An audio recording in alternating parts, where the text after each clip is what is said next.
حضرت علی نے فرمایا تھا حضرت فاطمہ کو دفن کرنے کے بعد لکل اجتماع من خلیلین فرقۃ وکل الذی قبل الممات قلیل.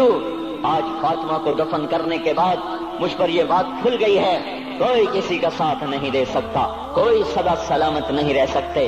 ایسی حسین جوڑی بھی آج بکھر گئی. ایسا حسین جوڑا کوئی دنیا میں کہاں سے لائے گا؟ ایسا جمال کوئی کہاں سے لائے گا؟ ایسی جوڑی کوئی کہاں سے لائے گا؟ علی و فاطمہ کی جوڑی کوئی دکھائے تو صحیح، کوئی نبیوں کے بعد کوئی ایسی جوڑی بنی ہو. لیکن آج یہ جوڑی ٹوٹ گئی. 24 سال کی عمر میں فاطمہ جدائی دے گئی، 24 برس کی عمر میں جدائی دے کے جا رہی. ہاں لیکن بھائی ان کا تو مرنا بھی زندگی تھا. پانی کے لیے اپنے خادمہ سے فرمایا میرے غسل کا پانی رکھو. خادمہ نے پانی رکھا، خود غسل فرمایا، پھر اس کے بعد چارپائی کو درمیان میں رکھوایا اور کپڑے پہنے اور فرمایا علی اس وقت کہیں باہر نکلے تھے، فرمایا اب میں مر رہی ہوں، میرا غسل ہو چکا ہے، مجھے دوبارہ غسل نہ دینا، یہی میرا غسل ہے اور علی کو بتا دینا. اور وہ گئی. ہاں آپ نے کہا تھا حضرت فاطمہ سے میں جا رہا ہوں، وہ رونے لگی. پھر آپ نے پھر کان میں کہا نہیں تو غم نہ کر، سب سے پہلے تو ہی مجھ سے آ کے ملے گی. پھر وہ ہنسنے لگی. حضرت عائشہ رضی اللہ عنہا دیکھ رہی تھی، پہلے روئی پھر ہنسی. تو کہا یہ کیا بات ہوئی؟ کہا مجھے میرے باپ نے کہا میں جا رہا ہوں تو مجھے رونا آیا. تو پھر انہوں نے فرمایا تو غم نہ کر، سب سے پہلے تو ہی مجھ سے آ کے ملے گی. تو پھر میں خوش ہو گئی.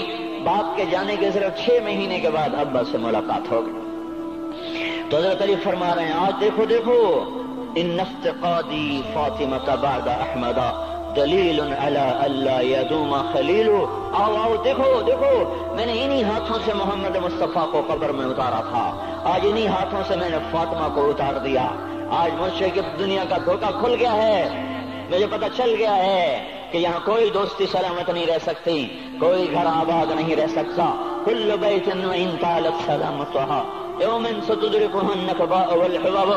او میرے بھائیو، کوئی گھر کتنا آباد رہے، سلامت رہے، ایک دن آتا ہے کہ مکڑی کے جالوں کے سوا وہاں کچھ نہیں ہوتا، ہواؤں کی سنسناہٹ کے سوا وہاں کچھ نہیں ہوتا. اللہ کا واسطہ دیتا ہوں فیصلہ آباد سے دھوکہ نہ کھاؤ، اس کے بازاروں سے دھوکہ نہ کھاؤ، ہوش میں آؤ، ہم غلط جا رہے ہیں. اور میرے بھائیو اگر مر کے اللہ کے پاس جانا ہے تو اس زندگی سے واپس آؤ، میں اللہ کو اس کے رسول کا واسطہ دیتا ہوں. اگر مر کے کہیں اور چلے جانا ہے، اگر مر کے اللہ کے پاس نہیں جانا یا اللہ کے رسول کا سامنا نہیں ہے، جو مرضی کرو.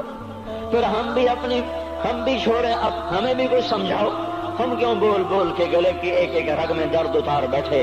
گھر چھوڑ سارا وجود ہڈیوں میں درد اتر گیا ہے. تو کچھ ہمیں بھی راستہ بتاؤ کہ یہ راستہ ہے، اس پہ موج میلہ بھی ہوگا، اللہ بھی نہیں ملے گا. آؤ ہم سب پھر ہم بھی مل کر تمہارا ساتھ دیں. ہم کیوں ایسے کھاری اٹھائے ہوئے در کی ٹھوکریں کھاتے پھر رہے ہیں؟ میرے بھائیو، اور اگر ایسا کوئی راستہ نہیں ہے، اور میں بتا رہا ہوں کوئی نہیں ہے، میرے پاس کوئی مضمون نہیں بیان کرنے کو.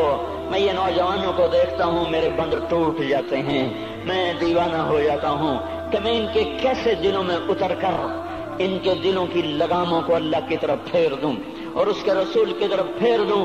یہ جب گانے بجانے میں ڈوبتے ہیں، جب یہ رقص گاہوں کو چلتے ہیں، جب یہ تاجر غلط تولتے ہیں، اور جب یہ بینک سے قرضے لے کر لمبے نظام بناتے ہیں، پرائز بانڈ خرید کر دعائیں مانگتے ہیں اللہ میرا بانڈ نکل آئے. او میرا بھائی تجھے کیا ہو گیا؟ تو جوئے پر دعائیں کر رہا ہے کہ یا اللہ میرا بانڈ نکال دے. میں کیسے ہوش میں لاؤں؟ میں تو خود مدہوش ہو چکا ہوں. میں تو صدمے جیسے آدمی کو پاگل کر دیتے ہیں، دیوانہ کر دیتے ہیں. وہ دیوانگی کی کیفیت ہے کہ کوئی سنتا ہی نہیں، کوئی مانتا ہی نہیں. 4 دن کے تھوڑی دیر کے لیے ہائے کرتے ہیں، پھر وہی ڈگر، وہی راہیں، وہی غفلت، وہی صبحیں، وہی شامیں. کہاں سے کوئی آئے گا؟ کون سی آواز آئے گی؟ کوئی قیامت کے کڑکا کو سننا چاہتے ہو؟ کیا آسمان کے دھماکے سن کے توبہ کرنا چاہتے ہو؟